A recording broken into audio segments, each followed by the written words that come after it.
Thank you for jumping in for a swim analysis, Ben.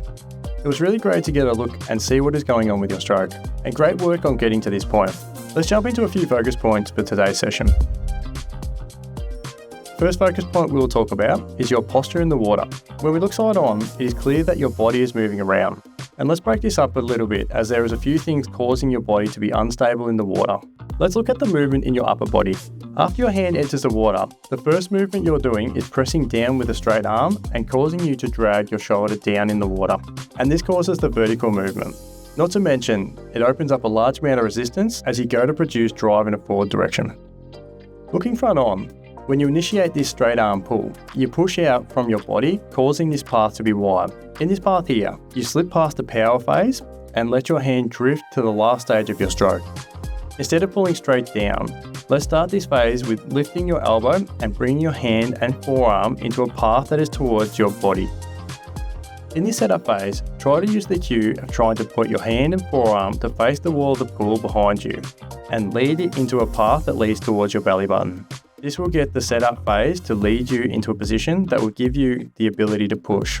As this path gets under your shoulder, we should now be in a position that your arm will be now bent at the elbow at around 90 degrees, allowing you to now recruit larger muscle groups and give you the ability to push in the rear section. Okay, the next posture item we'll talk about is the lateral movement in your shoulders and hips. Now before we get into this one, when we look from above, we really want to talk about your body rolling on an axis.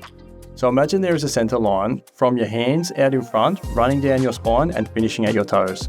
Any movement that we do that is too far away from your body or crosses over this line will cause your body to do an autocorrect and look to stabilize itself.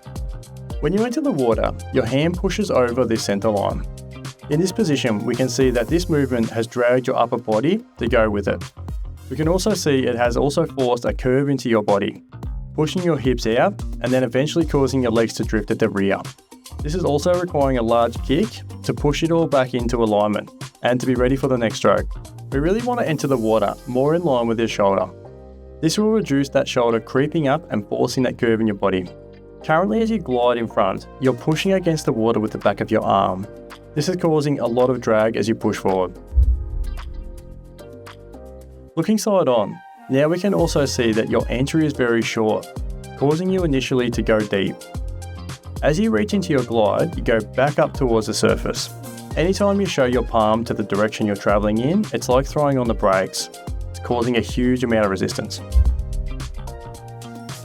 One big thing here is the frequency in shifting your eyeline. As you finish breathing and you bring your arm into the entry phase, your head rolls down into a great neutral position. But as you push out into gliding, you lift your eyeline. Now this is creating that bobbing motion of the head. Once we get on top of the posture correction drills and catch the setup phase, this will be in a lot better place. Lastly then, the back part of your stroke in the push phase, we can see here that just as you get a little bit of power production, you're lifting your elbow up and coming out of the water. In this phase, we want to squeeze those triceps and finish off your stroke, brushing your thumb past your thigh as you exit. Now, this is maximizing the amount of length you can get into each stroke. Excellent work here, Ben. I can't wait to get you into a few drills and get you swimming a bit more efficiently. Keep it up, mate.